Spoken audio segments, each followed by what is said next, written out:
오늘 우리에게 주신 하나님의 말씀은 시편 51편에 기록된 말씀입니다. 시편 51편 17절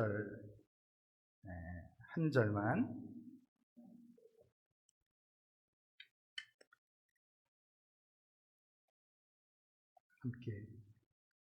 함께 읽겠습니다. 시편 51편 17절 같이 읽겠습니다. 시작. 하나님께서 구하시는 제사는 상한 심령이라. 하나님이여 상하고 통회하는 마음을 주께서 멸시하지 아니하시리이다. 아멘. 오늘도 예배에 나오신 여러분들을 진심으로 환영합니다. 뭐하러 교회에 오셨습니까? 예배하러 오셨죠. 교회는 예배하는 곳이고 우리는 예배를 드리는 공동체입니다. 그렇다면은 도대체 예배는 무엇일까요? 예배를 오늘 이렇게 표현해 보죠. 예배는 하나님을 만나는 것입니다. 예배는 뭐라고요? 하나님을 만나는 것입니다. 여러분도 동의하십니까? 네, 예배는 하나님을 만나는 것입니다. 오늘도 예배에 나오신 여러분들 한 분 한 분이 하나님을 가까이 하고 하나님을 만나고 돌아가는 그런 시간이 되시기를 간절히 소망합니다. 저는 지난 한 주간 동안에 팀 켈러 목사님이 쓰신 The Prodigal God이라는 책을 읽었습니다.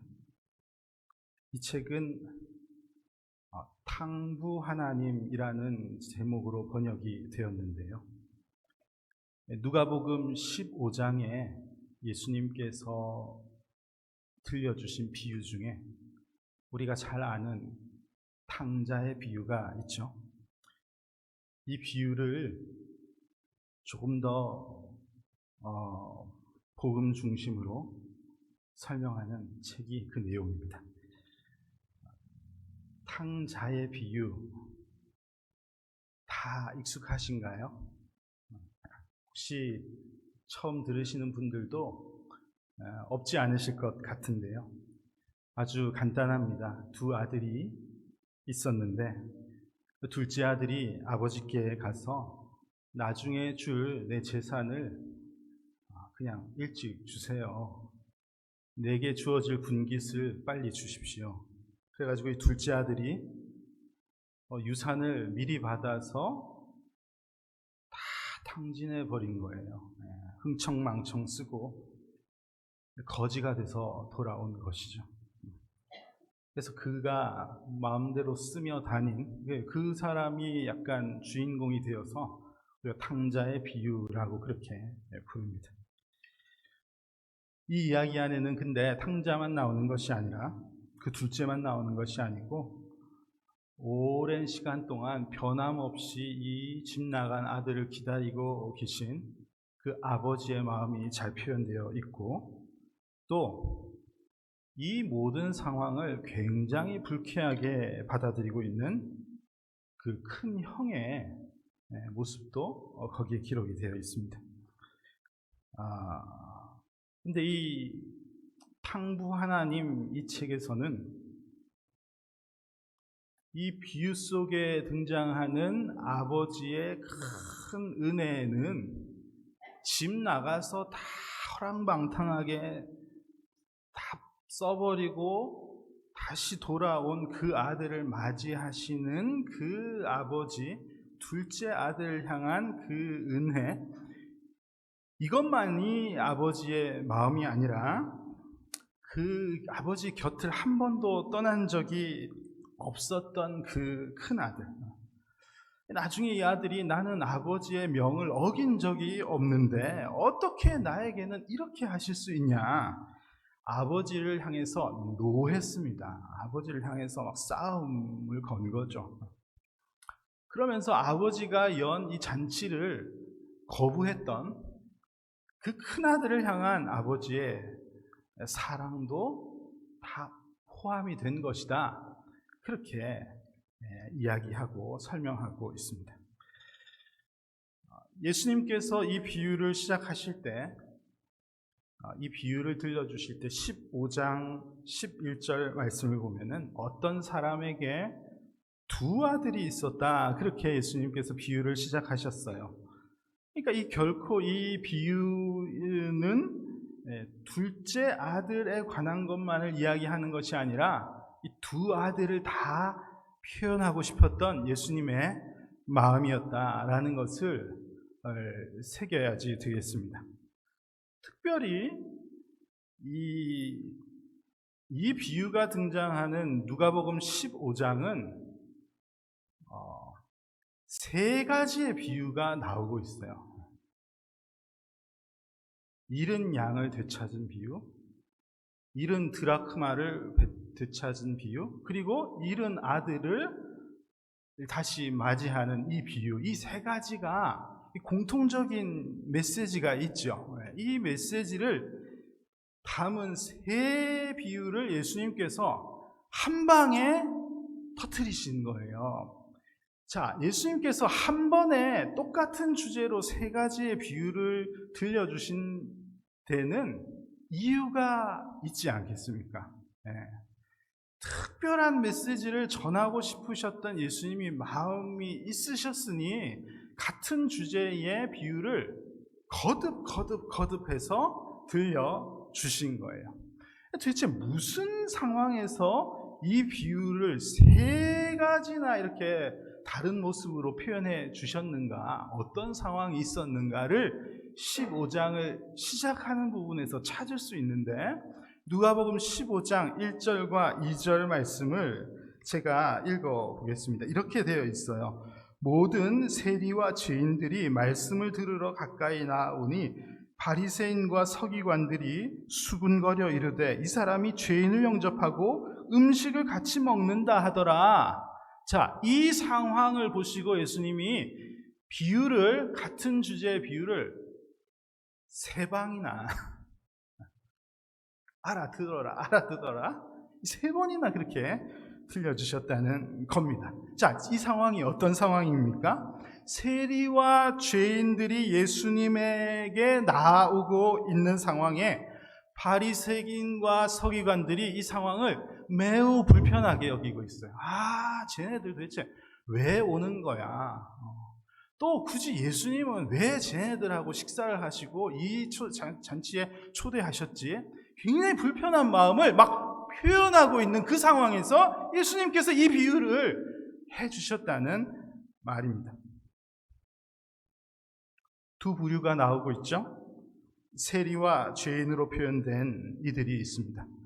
이들은 둘째 아들과 같은 이들이죠. 맞습니까? 둘째 아들과 비슷합니다. 하나님의 법을 떠나서 원하는 대로 내 마음대로, 그런 법이 어디 있어? 그렇게 살다가 예수님의 소식을 듣고 예수님 앞에 지금 나오는 이들이 꼭 둘째 아들과 같죠. 또 다른 부류가 있습니다. 서기관과 바리새인들, 형과 비슷한 스타일입니다. 이들은 하나님의 성전을 떠난 적이 없고 율법을 지키려고 애를 쓰며 그렇게 살아오는 자들입니다.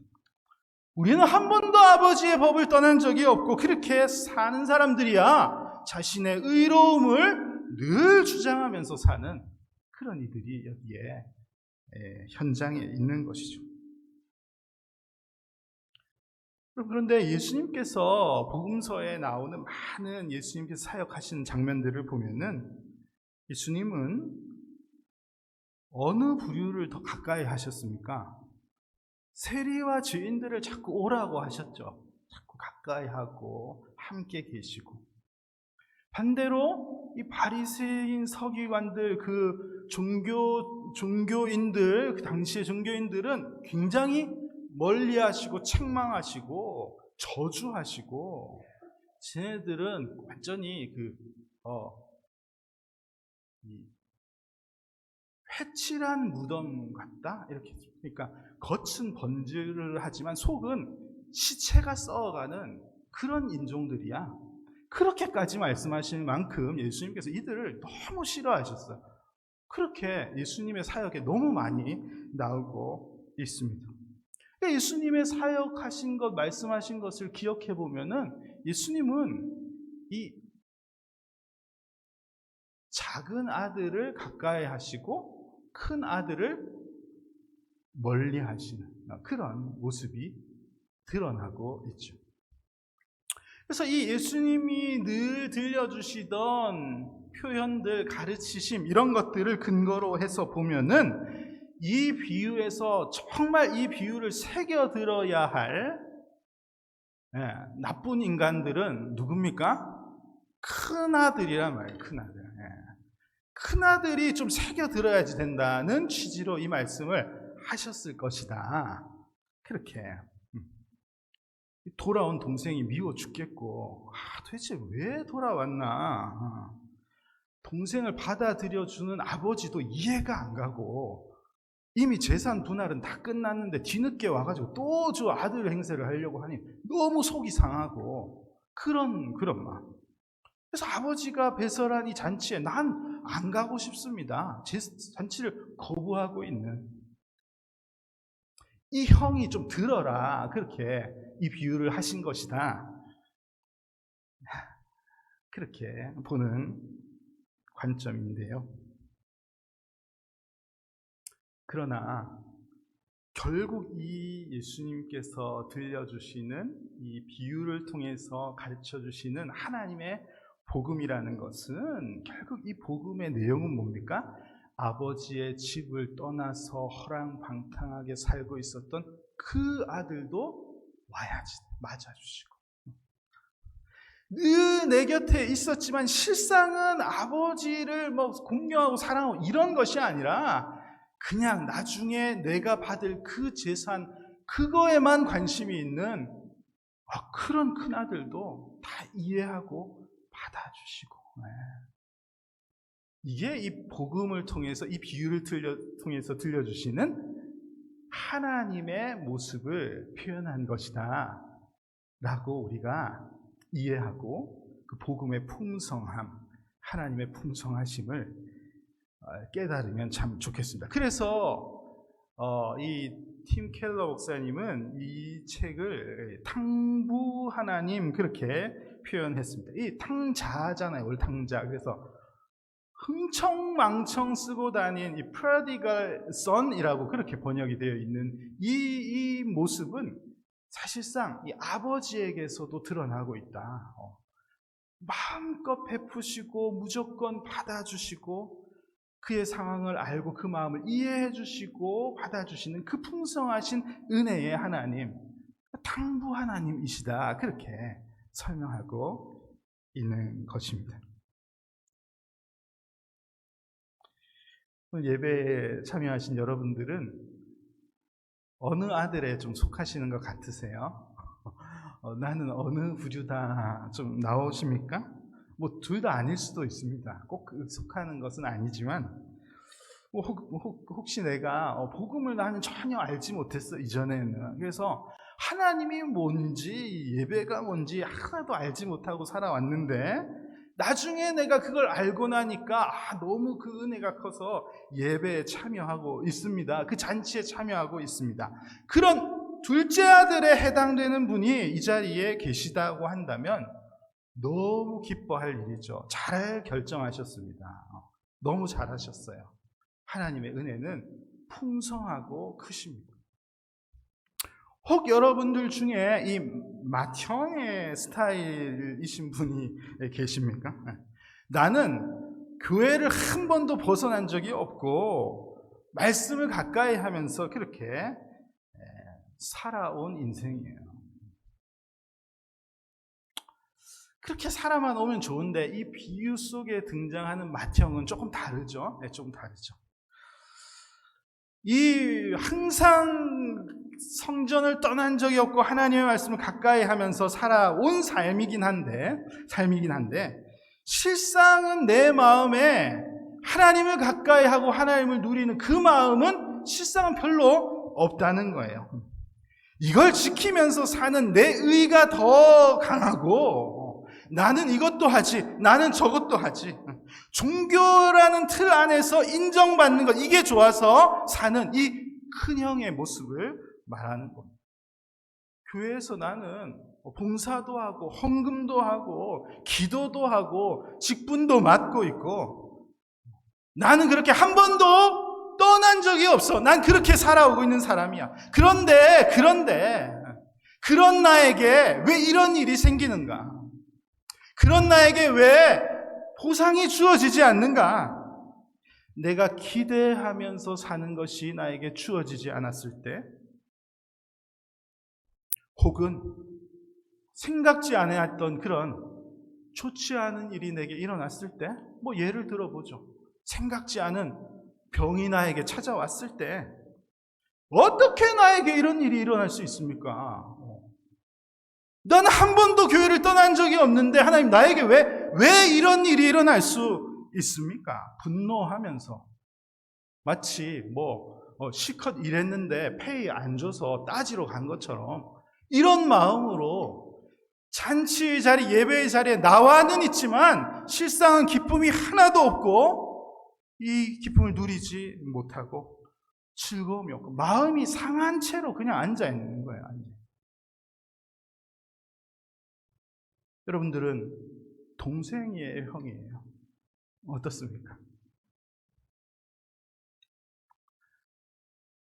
감사한 것은 이 비유의 목적은 어느 스타일이 더 낫다, 그게 아니라는 것이 참 감사한 일이고, 두 아들을 다 포용하시는 하나님, 이런 상황이든 저런 상황이든 다 상한 마음을 가지고 찾아오는 너희들을 다 맞이하고 싶어, 다 참여하고 싶어, 다 기쁨을 주고 싶어 하시는 그 아버지의 마음이 이 복음의 본질이라는 것은 참으로 감사한 일입니다.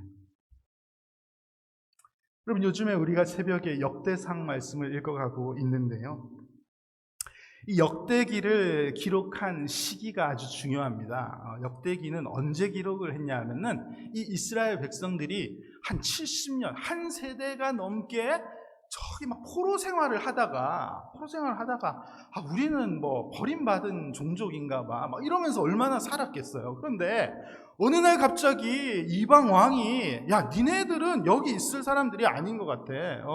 니네 원래 살던 예루살렘으로 돌아가서 너희들은 성전 짓고 하나님을 경배하면서 사는 그런 민족이었다는데 다 돌아가. 원하는 사람들 다 돌아가. 이래가지고 막 잊어버리고 있던 거를 깨닫고 이제 돌아와가지고 역대기를 기록하기 시작했어요. 그러다 보니까 이 사람들 마음속에 우리는 선택된 인종이었지. 우리 민족을 하나님께서 특별히 선택하셨지. 이 마음이 그들 안에 엄청 가득한 거예요. 그러다 보니까 우리의 역사를 쫙 기술하는 데 있어서 이들이 기술한 내용을 보면은 약간 한쪽으로 치우쳐 있다는 감을 가질 수밖에 없습니다. 우리는 예배를 하게 세워진 민족들. 특별히 지금 요즘에 다윗의 이야기를 읽어가고 있는데요, 다윗의 이야기를 엄청 많이 써놨어요. 왜? 다윗이 성전을 회복하고 예루살렘의 성전 생활을 시작했던 그 왕이기 때문에 이 왕의 업적이 너무 큰 것이죠. 그래서 역대상에는 다윗이 잘못한 그런 내용들은 별로 보이지를 않습니다. 우리도 약간 우리 집안의 우산은 약간 숨기고 좋은 얘기만 하고 싶은 것처럼 그런 식으로 이렇게 역사를 기록해 놓은 것인데요. 자, 그런데 우리가 오늘 시편 51편을 같이 읽었거든요. 시편 51편은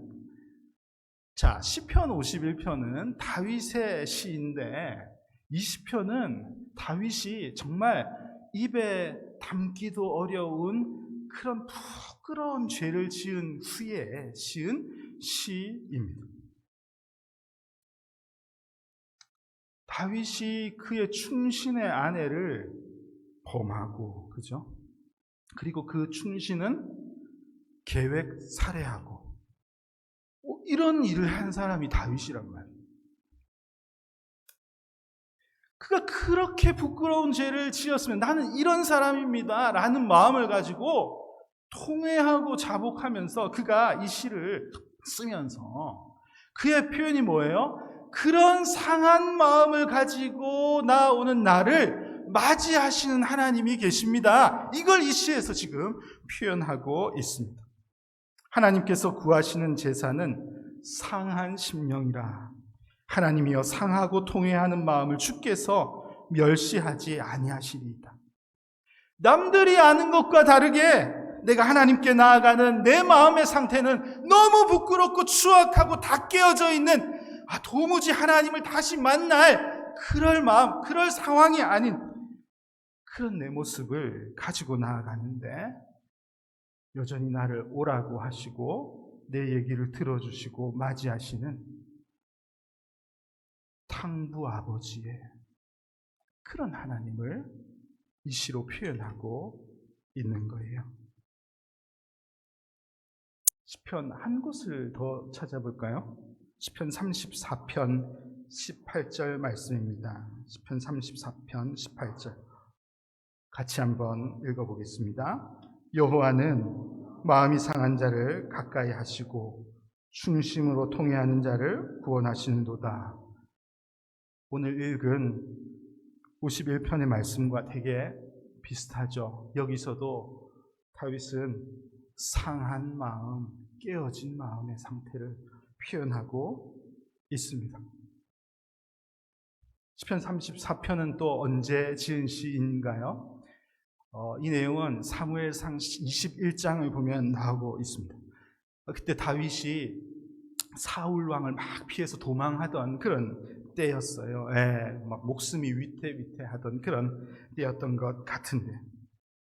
근데 이방 왕 아비가일 앞에 딱 선 거예요. 잡힌 거죠. 그랬더니 이 아비가일의 주변의 신하들이 왕이시여, 제가 바로 다윗인 것 같습니다. 다윗을 알아본 거예요. 못 알아보기를 원했는데 다윗을 알아보는 그 상황에서 다윗이 너무 당황을 해가지고 다윗이 어떤 행동을 했는지 자 읽어보겠습니다. 제가 읽어드리죠. 다윗이 이 말을 그의 마음에 두고 가드왕 아기스를 심히 두려워하여 그들 앞에서 그의 행동을 변하여 미친 채 하고 대문짝에 그적거리며 침을 수염에 흘리며 아기스가 그의 신하에게 이르되 너희도 보거니와 이 사람이 미치광이로다. 어찌하여 그를 내게로 데려왔느냐. 이렇게 사무엘상에서 표현하고 있습니다. 이 다윗이 뭘 했다? 미친 척을 하는 거예요. 미친 척을. 뭐라고 했습니까? 약간 그 대문짝을 그적거리며 대문짝 이렇게 하면서 침을 막 흘리면서 누가 봐도 약간 정신 나간 행동을 하는 거예요. 왜 그렇게 합니까? 이 상황을 피하고 싶어서. 이 상황을 피하고 싶어서 미친 짓을 하고 있습니다. 다윗이 어떤 사람이었어요? 이전에 장수 앞에서, 블레셋 장수 앞에서 어디 할례받지 못한 저런 인간이 하나님의 군대를 모욕하냐 이러면서 달려나가서 싸웠던 사람이 다윗이었어. 그런데 그런 마음이 싹 사라지고 지금 어떻게 하면 이 상황을 모면할 수 있을지 그 부끄러운 행동을 하고 그 상황을 도망해서 나온 다음에 그런 다음에 너무 부끄럽고 죄송하고 하나님을 볼 면목이 없는 상태에서 하나님 앞에 기도하는 내용. 내가 이런 모습이었으면, 내가 이렇게까지 부끄러운 일을 행했습니다.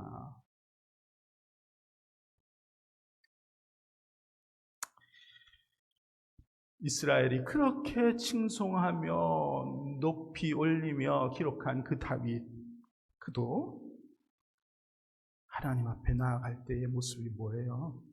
나는 내 상태는 이렇습니다. 내 상태는 이런 상태로 나아가는 나를 멸시하지 아니하시고 부르시고 오늘도 오라고 하시는 하나님, 그 하나님을 만나러 내가 나아갑니다. 이게 다윗의 고백의 내용. 하나님은 그렇게 만나는 것입니다. 하나님은 그렇게 나아가는 예배자를 만나신다는 말이에요.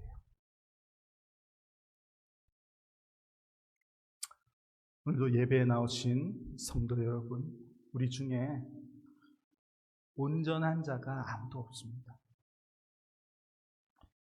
맏아들 같은 인생도 있을 수 있겠고, 둘째 아들 같은 인생도 있을 수 있겠고, 온전한 마음으로 하나님 앞에 설 만한 충분한 자격을 가진 사람이 아무도 없습니다. 그럼에도 불구하고 우리는 때로는 제법 자격이 있는 사람처럼, 혹은 자격이 넘치는 사람인 양 행동하지요. 그래서 예배? 나 같은 사람 예배? 내가 시간 날 때 가는 거지, 예배는.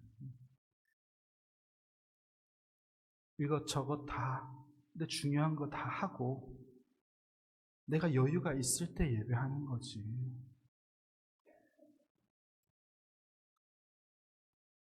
착각도 가지가지죠. 그렇게 생각을 한단 말이에요.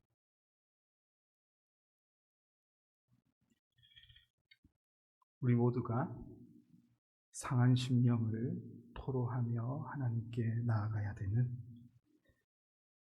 그런 이들입니다. 그런 저와 여러분들을 오늘도 기다리시고 맞아주시고 보라고 하시고 변함없이 오늘도 은혜를 베푸시는 그 탕부 하나님이 우리 예배에 함께 계심을 믿으며, 여러분들 가을 학기가 이제 시작되고 또 어떤 분들은 에덴스에서의 삶이 시작되시는데요, 예배 때마다 우리를 부르시고 맞이하시는, 우리의 모든 상황과 우리의 내면의 모든 것들을 다 알고 계신 그 하나님을 예배 때마다 만나실 수 있는 그런 곳이 우리 에덴스 한장로교회가 되기를 소망하고, 여러분들이 그런 예배를 드리는 예배자들이 될 수 있기를 간절히 소망합니다. 다시 시작되는 한 주에도 그 풍성하신 하나님의 은혜를 머금고 살아가는 복된 성도님들 되시기를 주님의 이름으로 축복합니다. 이 시간 우리 주신 말씀을 기억하며 잠시 눈을 감고 기도하겠습니다. 마음이 상한 그런 이들, 오히려 아픔을 가지고 있는 이들을 오늘도 나오라고 하시고 가까이 하기를 원하시는 그 하나님 앞에, 하나님 내가 나아갑니다. 뿐만 아니라 내가 예배 때마다 그런 마음으로 하나님을 만날 수 있기를 소망합니다. 하나님 나와 함께 해주시고, 특별히 이 에덴스 땅에서의 예배 생활이 하나님 끊기지 아니하도록 예배 때마다 하나님을 만날 수 있는 그런 풍성한 은혜의 시간이 될 수 있기를 소망합니다. 그런 마음으로 결단하며 이 시간 한번 기도하면 좋겠습니다. 기도합시다.